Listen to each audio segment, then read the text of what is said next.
Welcome to live guitar practice number 26. We're continuing our journey on Blackbird. This is day number 7. It's Sunday morning. I'm waking up. So you guys will be waking up with me. Windows are open just a little bit, so maybe we get some actual Blackbird sound coming through.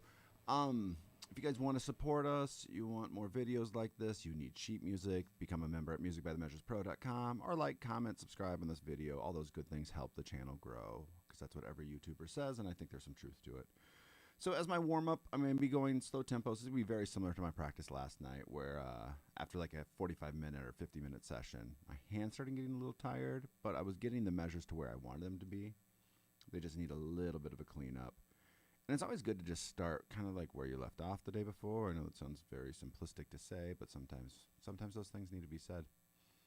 So this G/B to A7 is a measure I'm bad at. We're going to warm up this at 60. Just see if there's anything I can clean up, fix, or see where the problem is. Sometimes it's just actually reviewing it and doing the slow tempos.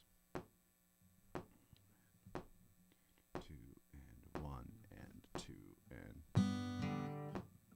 1 and I'm just not playing it right. 2 and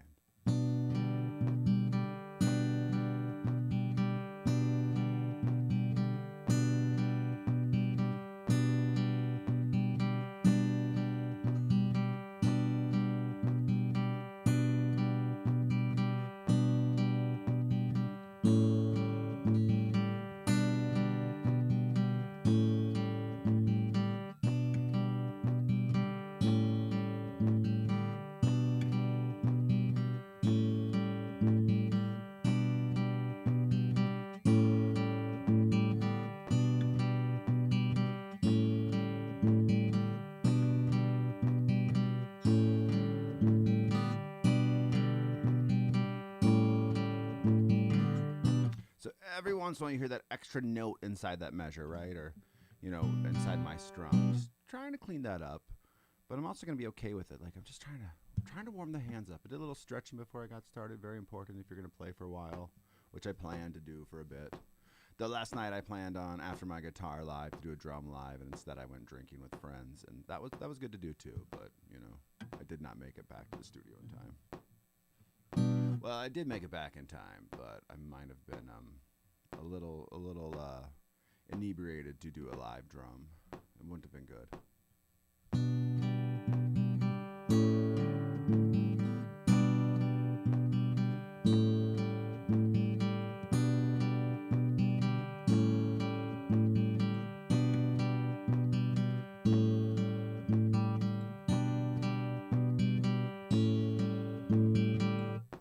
All right, I feel like that's good. This last half of the G and then to the next measure gets me as well.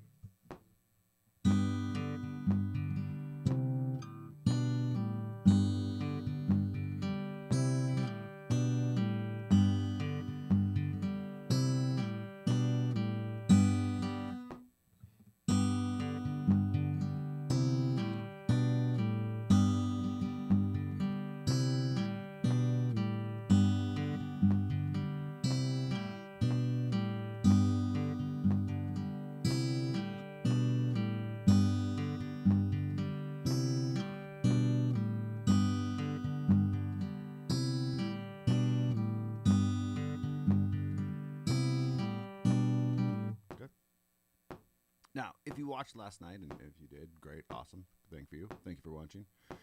You can tell already these measures at 60 are smoother than I was playing them at, like, well, actually 3-4 days ago, smoother than I was playing them at 40 BPM. That's what happens, just that little bit of consistency, time in practice, all that good stuff. 1 and 2 E and 3 and 4 E and. Actually, I'm going to do both those measures, yeah.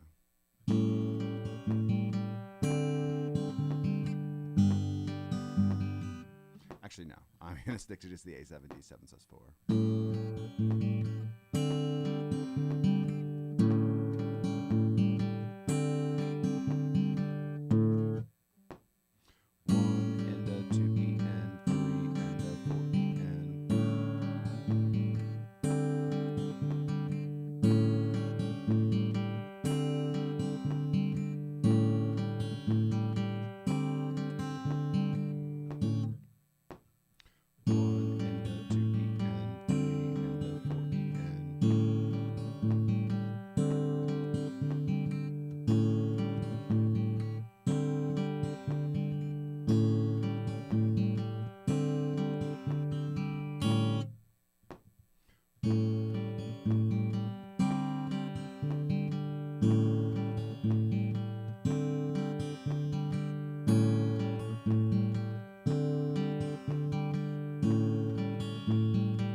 go up by 6, and we'll jump to those first sets of measures that I was struggling with.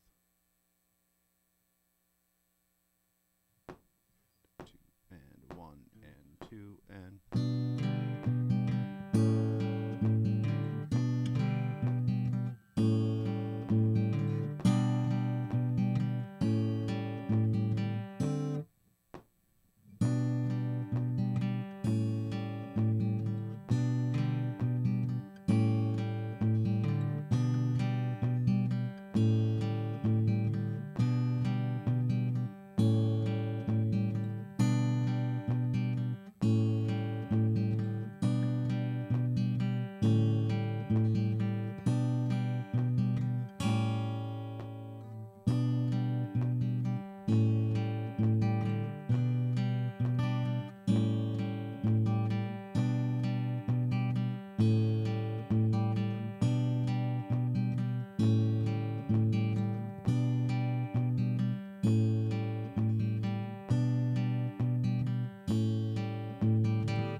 Second set.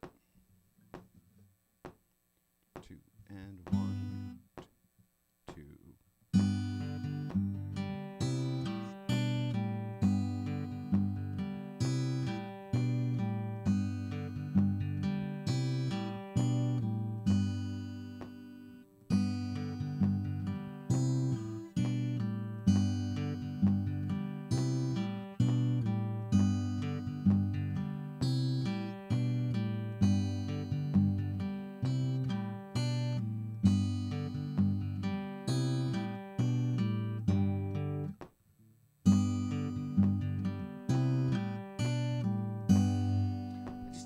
Part of me thinks, like, how many times do you have to play that, right, to just never make a mistake on it again? And it's probably like 7 hours worth, which is probably where I'm at on this, right?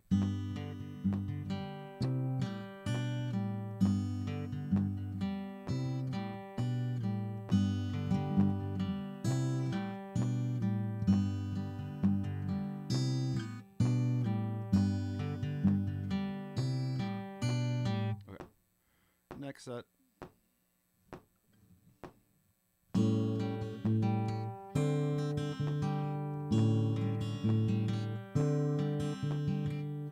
This one always just sounds sloppy.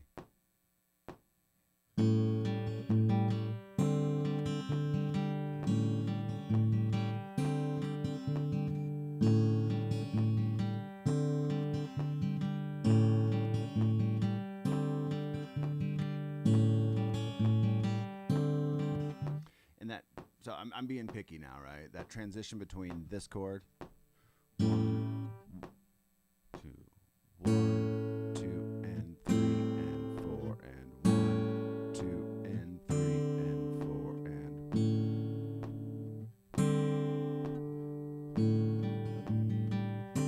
and... There we go.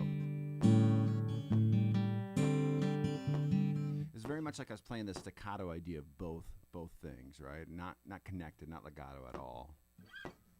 And a 2E and 1 and a 2E and...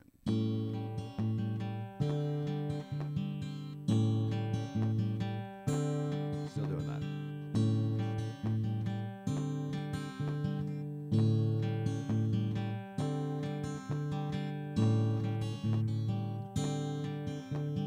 Okay.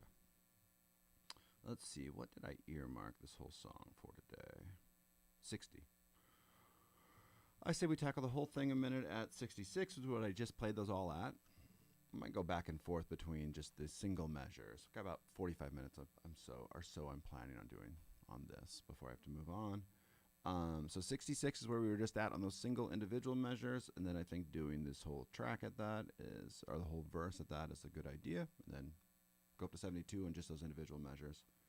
Because as we go up to like 90 and 95, I start to break down on the measures that I'm not good at. I mean, that's common sense at this point. Okay, 1, 2, 3, 4.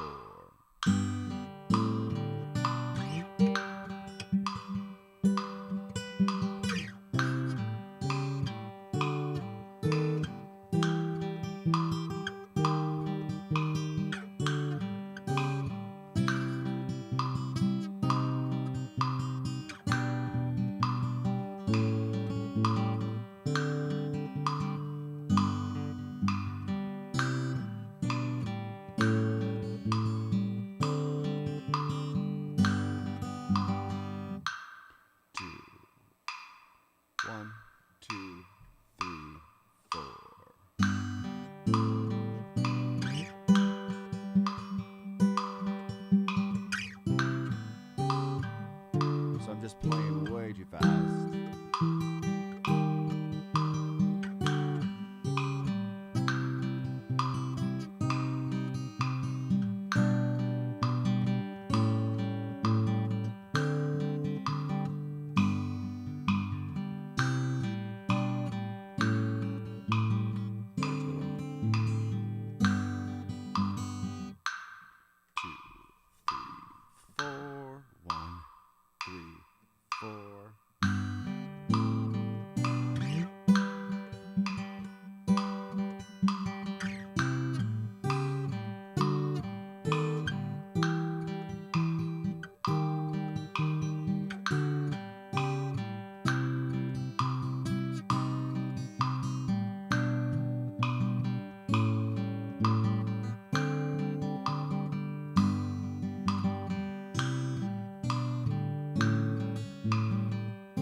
Let's go one higher on this one.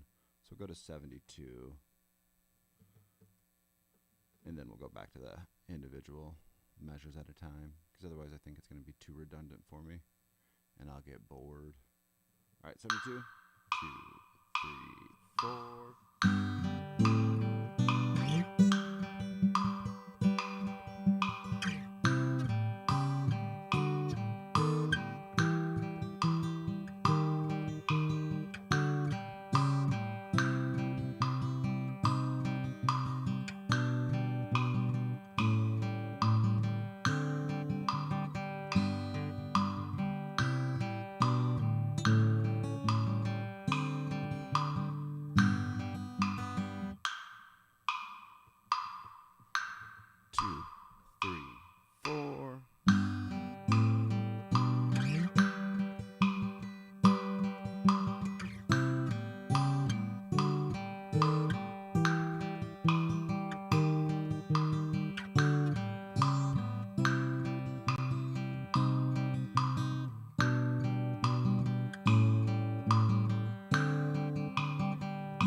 Don't know if you guys can hear it, but there are actually birds chirping outside. 2, 3, 4.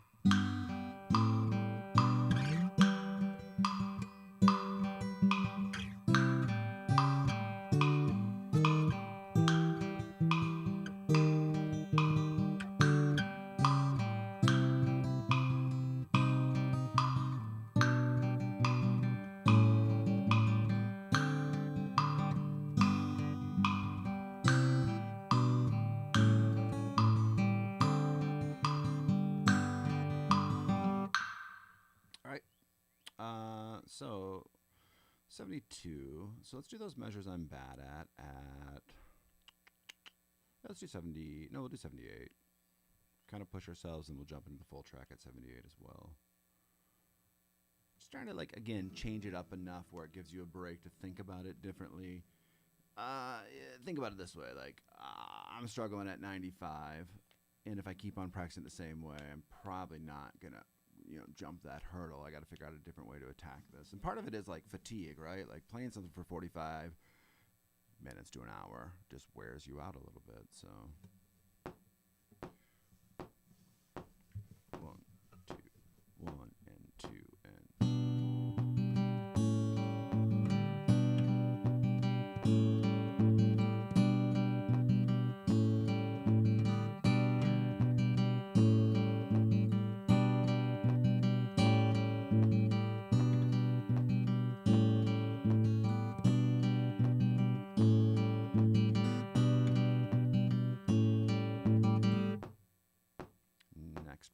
measure.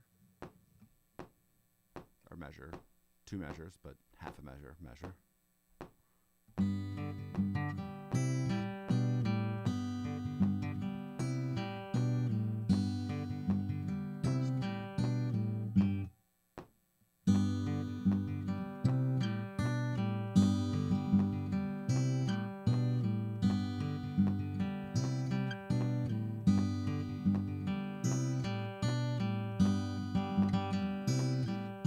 Here's some sloppiness.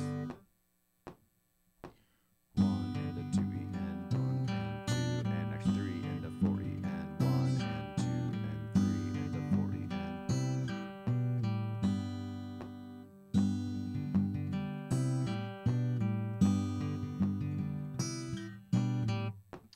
and then the last measure that I'm bad at.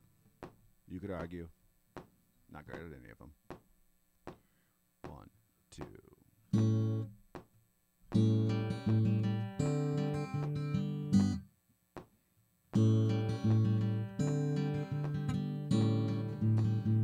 So I get lost inside that 16th note. 1. So not only the rhythm, that's 1 and a 2E and 1 and or 3 and a 4E and. Right? It's really that.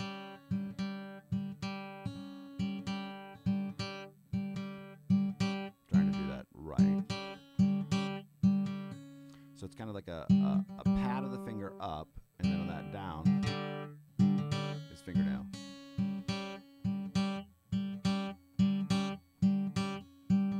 So it's 1 and a 2E and 3. It's the 4th string, right? Yeah.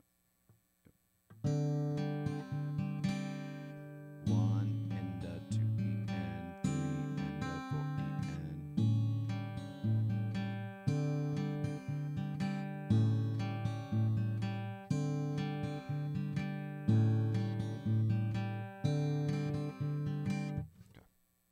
And a 2E and 1 and a 2E and 3 and a 4E and.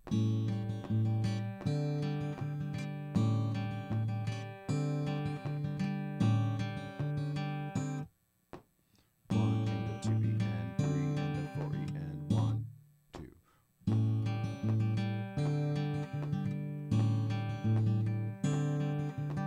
So those are probably just going to be sloppy measures for a bit. All right. Let's do a whole track at 80. Kind of like keep going back and forth between these tempos and push it. And also, like, you can see, like, doing those small measures kind of wears me out a little bit more than doing the whole thing. But doing the whole thing is really what I need to practice. So it's like, you know, battle the measures that you're bad at, then go back and put it all in context. 3, 4, 1 and 2 and 3 and 1 and a 2E and a 3 and a 4 and.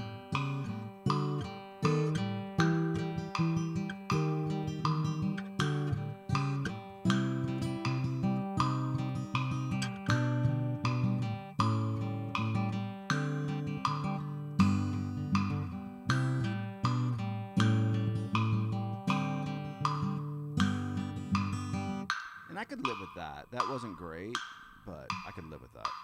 4, 1 and 2 and.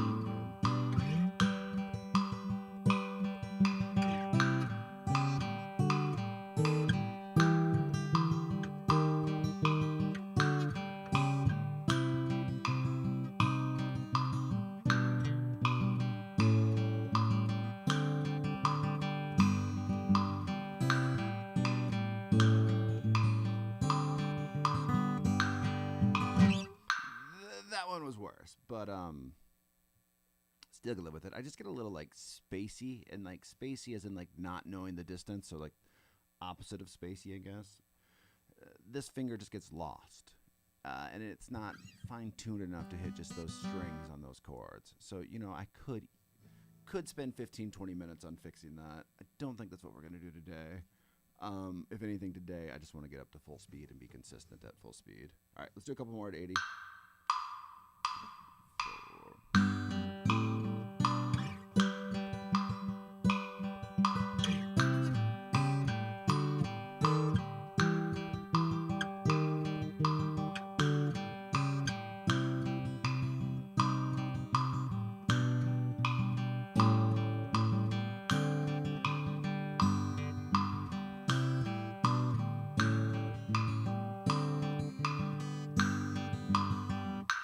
pretty happy with that one. 1, 2, 3, 4.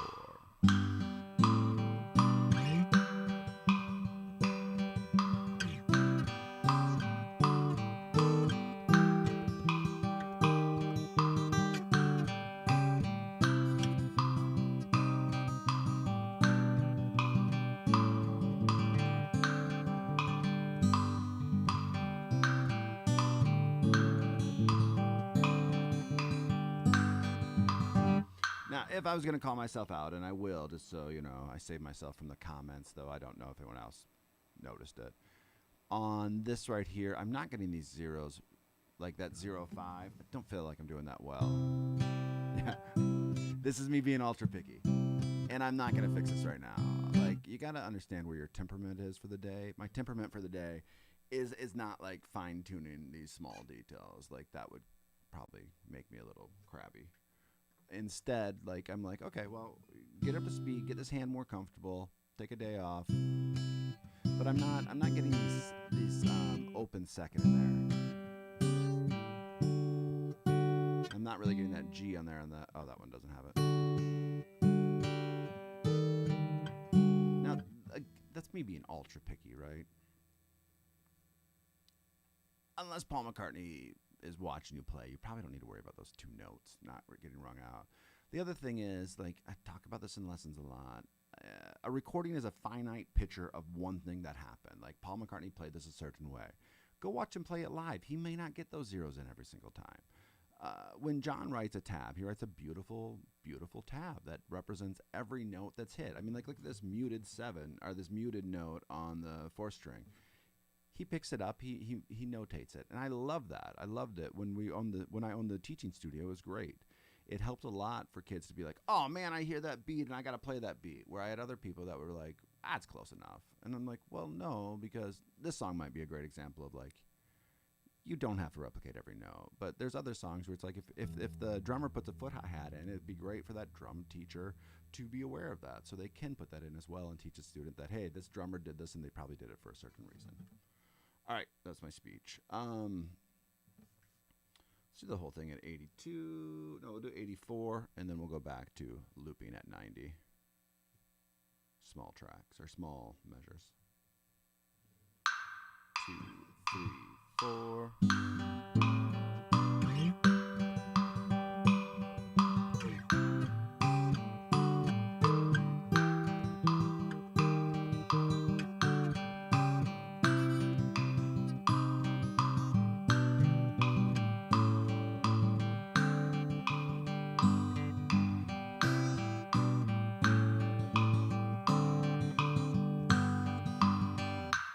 We're really good about that one. 2, 3, 4.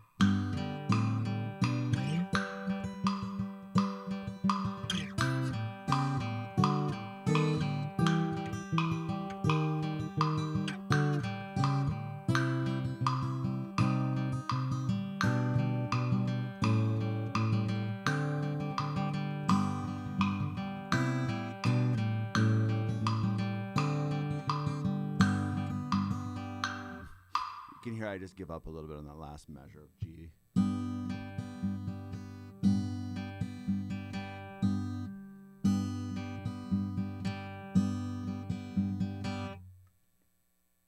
All right, a little bit of looping. Not going to go overboard. So that was 84.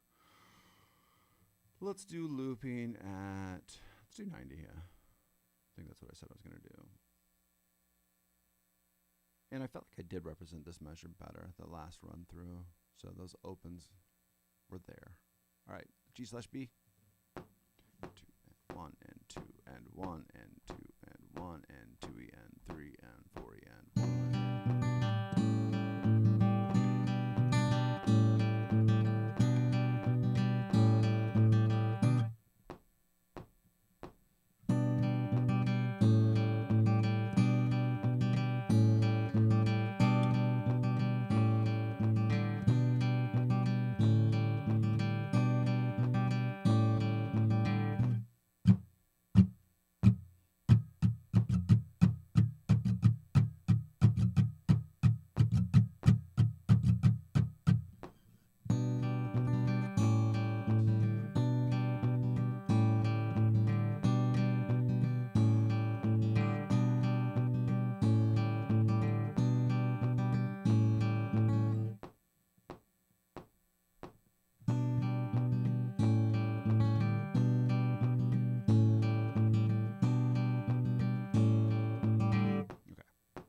recessive, but these two. And you heard me just doing that muted rhythm helped me get that tighter. 1 into, I'm going to count this right though, so it'd be 3. 3 into 4 E and 3, 2 and 3 into 4 E and 1 and 2 and 3 into 4 E and 1 and 2 and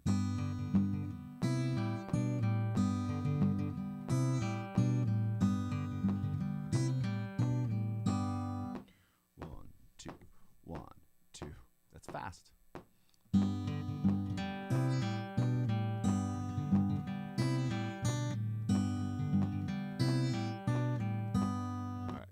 We're moving on.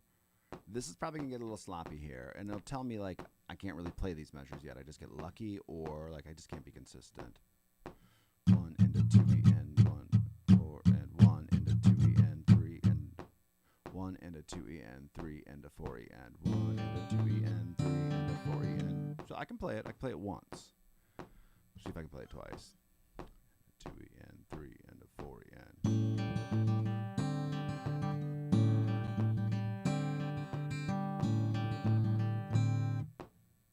Like 2 or 3 times.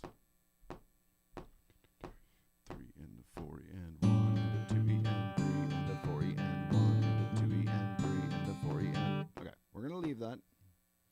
So it's 90. Let's do the full loop at 92.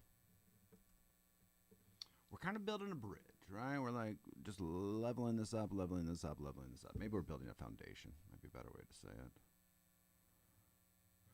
Oftentimes in lessons, I tell people, don't run through the entire song. That's a complete waste of your time. Work on the measures you're bad at. Do that over and over again. Put it into context. If you never put it into context, you'll never be able to play the song. If you never work on the individual measures you're bad at, you'll never be able to play the song. And really, like when you're working on individual measures, you're learning a skill. That's probably what people don't understand. The reason, and I'll use this little talking opportunity to check my tuning. The reason I'm spending 7 days, this is day 7 of doing a song that's obviously above my skill set, because if it was in my skill set, it'd be like done in a day. That's 7 days is what it takes me to learn something like this that's new and challenging and hard for me. Now, the cool thing is, this will be kind of locked into my playing style after this. It's a great way to learn. Like you learn 20 songs. I used to say 10. You learn 10 songs and you can play whatever you want. But if you pick the same genre or the same like skill set, you know, if you only do Dire Straits, which is great stuff, he's a great guitarist, Mark Knopfler, I think. Knopfler. Let me pronounce names wrong, which is something I'm pretty good at. Like if you only learn his skill, you'll be a really good guitarist and be able to copy him. But if you get like 10 influences, if you learn, you know, the Rolling Stones, if you learn the Beatles, you know, all in the 3 guitarists in the Beatles, you learn even their each nuance, even all of their different nuances. If you learn them, like it'll really open up your playing style. That's why this is taking me 7 days. That's why I'm okay also spending 7 days on it. I would not spend 7 days on it if I was just beating my head against a wall, because that's not how you get better. 2, 3, 4.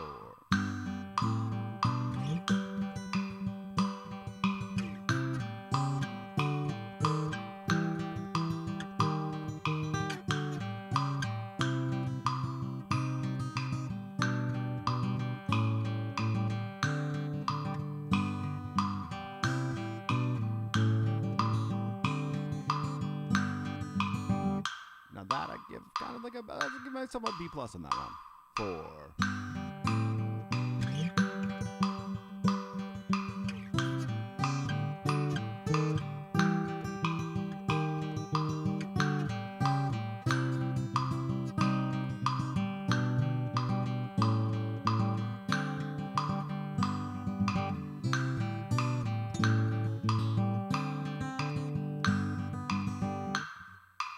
All right, let's go 94. It's 1 BPM away from full speed. We could probably easily do. I mean, that first run through was really great. Like, you know, like I said, B+, which is a pretty high grade for me.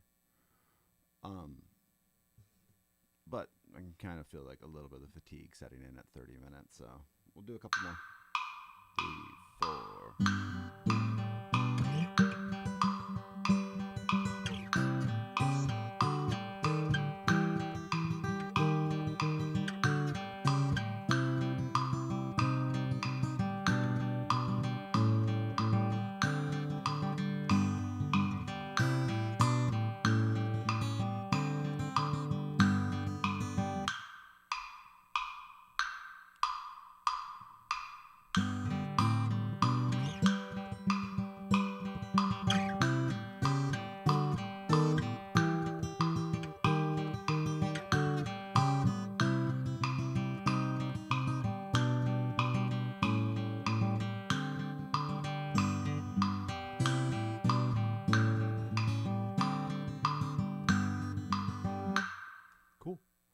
Every once in a while, I can feel my hand just get smooth and relaxed, and eventually, and it might be even like, I'm gonna soon be done with this song and move on to something else. We'll go to 96.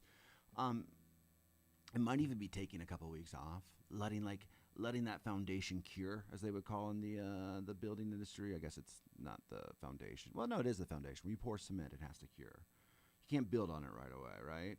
And sometimes me learning a new technique, leaving it for a month, and I'm not going to leave this for a month, but leaving it for a week, letting it settle, letting it become a part of your natural playing style, and then coming back to it, you'll be amazed with like, oh shit, I'm better. Because yeah, I got to move on to piano soon. 2, 3, 4.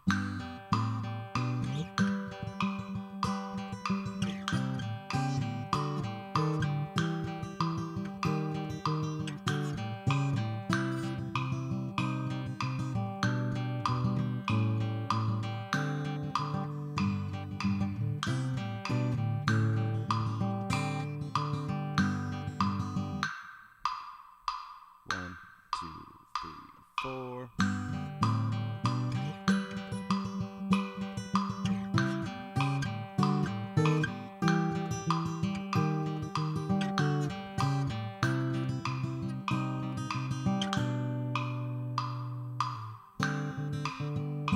Fell apart. 2 and 1.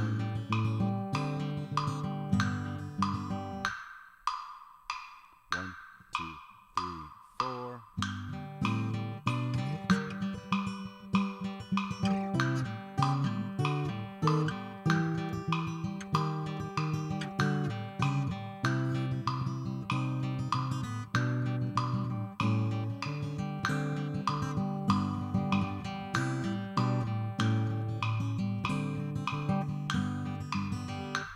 And now it starts to show. So I am getting a little sloppy. We're going to do 98 twice, then we're going to go to 95, and then probably call it a day on this one. Feel pretty good about it. My ambition today was get this learned. I have a piano student I'm working with, and I need to work on 2 songs for her. And so that needs to be my focus the next couple of days. But I'm like, before I move on from guitar, I'm really trying to do better at this. I need to be 90% done with this song. And obviously I haven't worked on the chorus, but, that's kind of the same idea as what we're learning. Actually, you know what? Let's do that. We're going to do this. Ooh, love that idea. No, let's do 98. Let's do 98. I get distracted easily. We're going to do 98. Couple of run-throughs. Then we're going to hit the chorus for 10 minutes. We're going to come back and do 95, hopefully with a little bit relaxed hand and ready to go.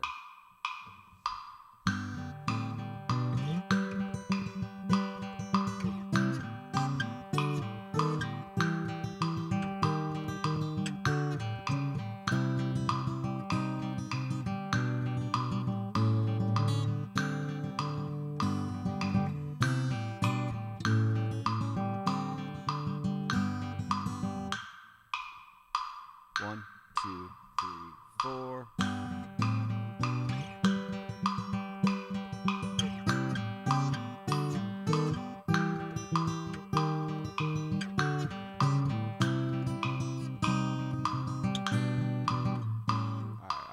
We're moving on.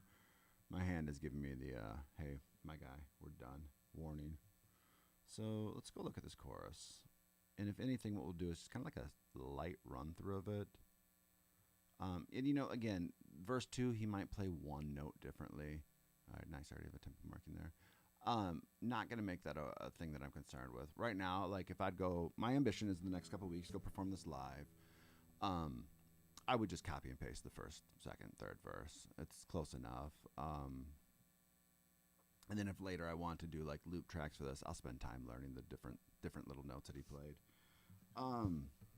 Right now, I just don't think it's that important. Again, I'm kind of like setting up what's important in my practice right now. Getting every single note in the song is not the most important thing to do. Focusing on the verse and the chorus, yeah, that's important. All right, so kind of a chill little, get the chorus idea down, and then maybe hit the verse one more time and call it a day. So let's just get these movements. So we're going 10, 8, 7, 8, 5, 6, 3, 5, 1, 3, 3, 5. So that's that first.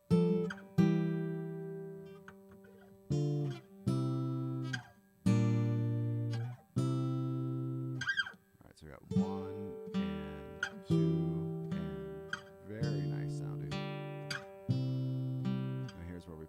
similar to before.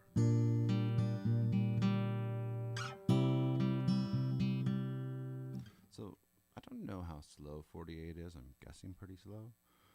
Let's try just those two measures though. 1 and 2. That's the relaxed chill vibe I need right now. And a 2 E and 3 and a 4 and.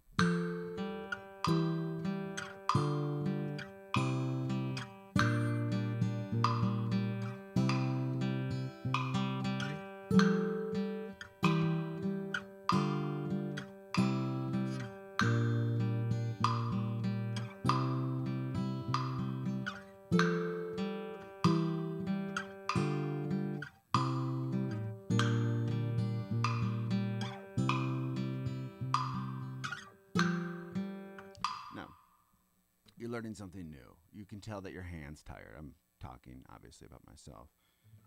Now is the time when you're doing something slow like this to sit here and relax.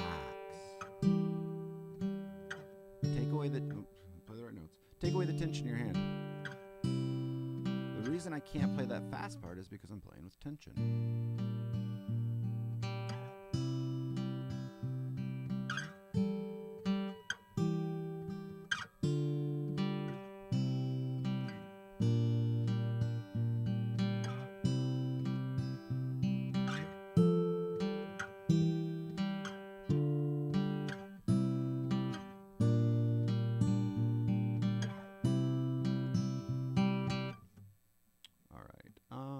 Let's see what's different. Oh man, that's pretty much the whole chorus. So, is this the same?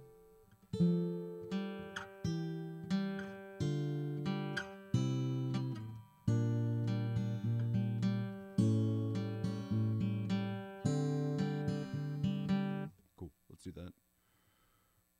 So then we'll have the whole chorus at 48. And 2 and 3 and 4 and...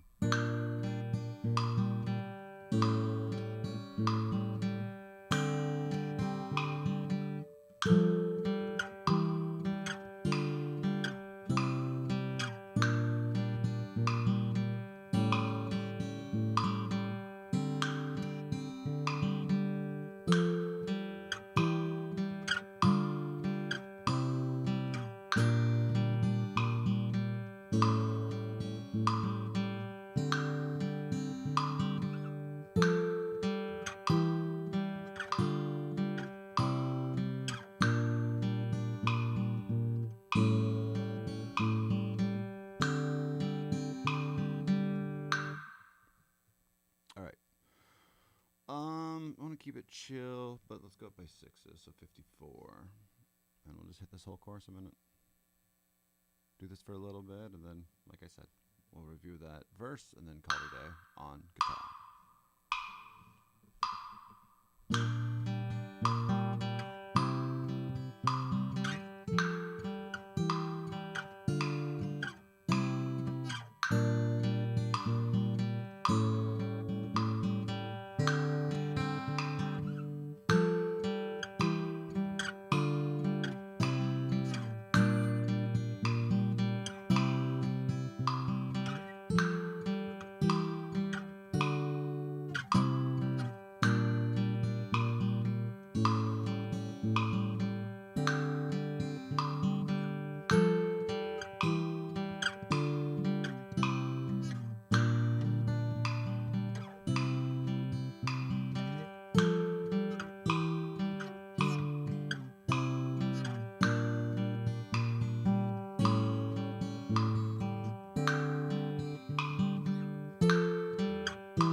Cobalt BBX. How you doing, bro? What are you working on today? Practicing guitar or just like vibing to a very, very slow Blackbird?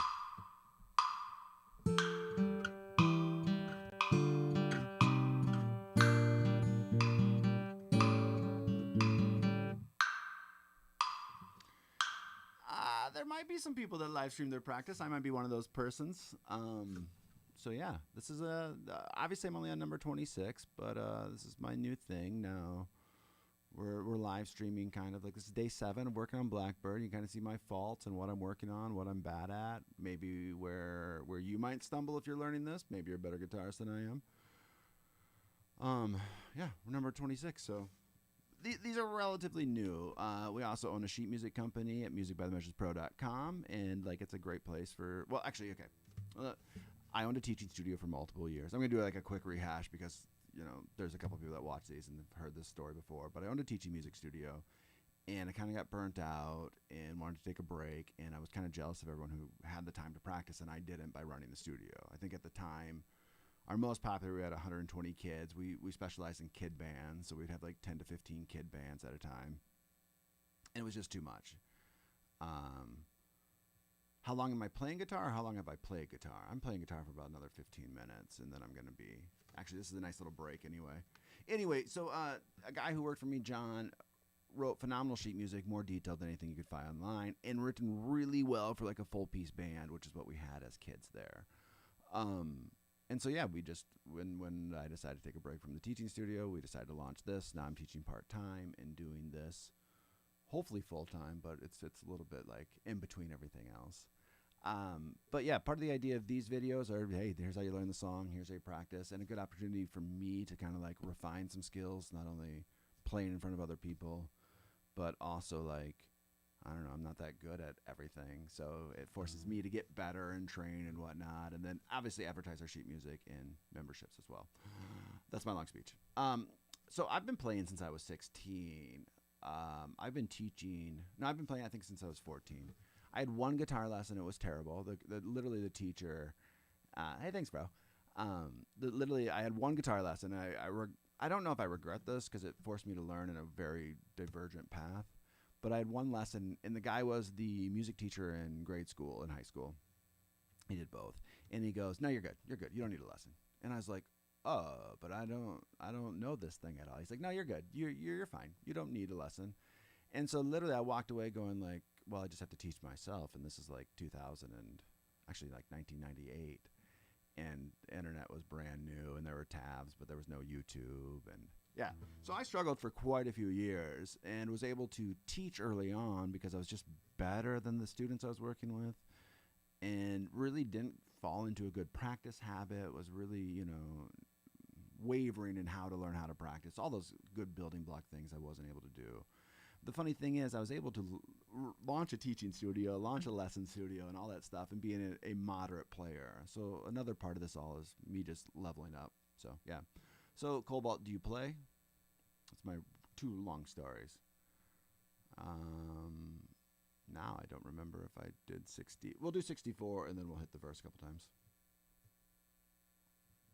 So one thing that I love is I love to practice. And again, with the big old YouTube world, looking at how to monetize that. And I mean, sheet music wise, we have over 300 titles that have, I don't know. I would compare them to anybody else. Drumeo, our tabs are better than them. Songster is notoriously just wrong. Guitar Pro are user generated. Some of them are really freaking good. And some of them are like, wow, you've never played this instrument before in your life. And I always thought that was like a terrible thing when I was teaching. Like here's a tab, and the laziness of that as well. Of like, oh, I put no work into this, but good luck learning it. All right, we're gonna do 64. Cobalt's chilling.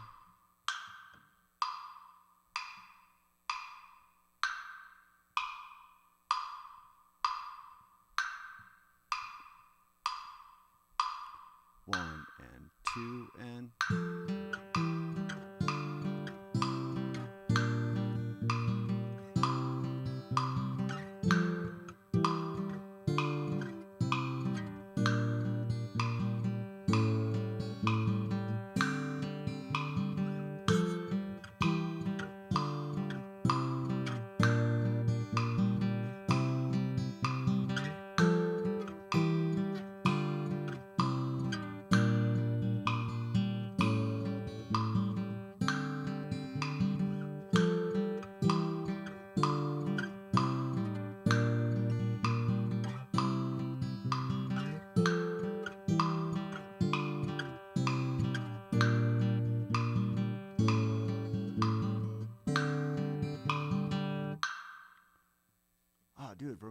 Awesome, man.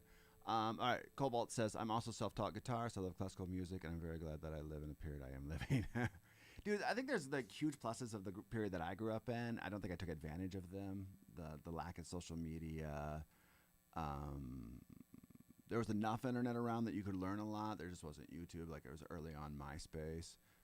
But you've been playing for 5 years, bro? Dude, awesome. Like, what kind of stuff do you like to practice? And, dude, your English is fine. Your English is probably better than mine. There's a lot of words I don't know. Yeah, so what kind of music do you like to play? And then I also love your comment about people that are live streaming practice. We have people that are live streaming their video game playing and gets thousands of views. And it's like, man, we should probably like, that's cool. You know, I'm not much of a gamer, but like, we should probably like, I don't know, have more musicians doing their stuff and promoting and whatnot. I think both take dedication though, right? A video game, you got to work hard at. That's not being sarcastic. Like, if you want to be, I was hanging out with somebody and they were showing me how to play video games the other day, and I was like, well, it's like a year ago, but I was like, I don't understand this. This is way too intense. This is way too fast. Like, I got my ass handed to me. Like, it takes a lot of work and dedication to play those well.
We're going to hit that verse at 95 a couple times and then move into drums.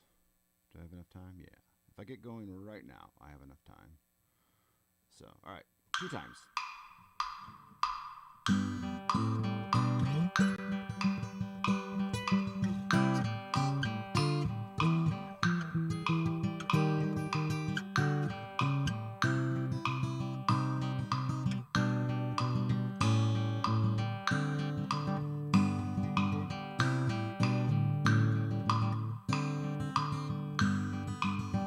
So a little sloppy.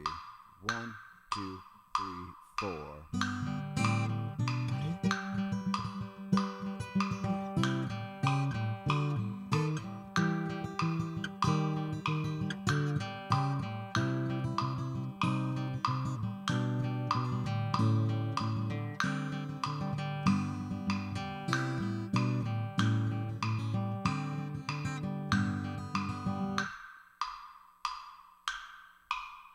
Dude, I'll have to check those. Cobalt says I like classical pieces. Dude, I'm not going to be able to pronounce any of those words. My favorite composer is from Spain. I like more classical composers, but I will check them out. If you have some favorite pieces by them, bro, put them in the comments below and I'll check them out. Supposedly, so I'm just going to pause this for 1 second. I need a little quick break from it anyway. Literally have 2 left in me. Supposedly, Blackbird by the Beatles was taken, the movement, chord movement was taken from a classical piece. I'll have to find out which one it was. But supposedly Paul and George would play through it and like would only know a part of it and then pause. Just type in on YouTube like the right way to play Blackbird. There's some interview with Paul on a British talk show and he talks about it. So it's kind of cool.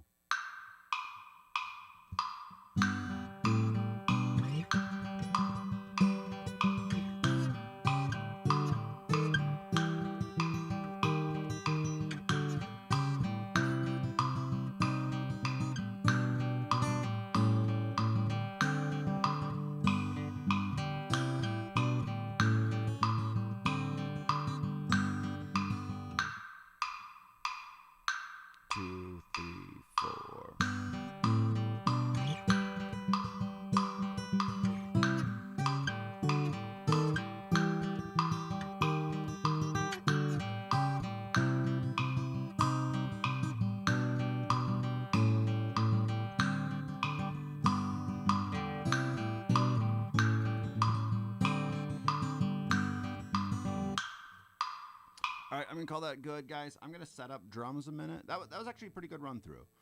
Um, I'm gonna do one more day of this before I move to piano, so I'll hit this tomorrow and just really try to get that chorus up as fast as I can. Don't care about full speed at this point, and just smooth that out a little bit. 95 is sounding better and better. But I'm gonna quick do a changeover. We're gonna move to drums. I gotta work on Head Over Heels by Tears for Fears. So give me a pause if you guys want to check out that live stream. Just like, comment, subscribe, and I'll chat with you guys soon.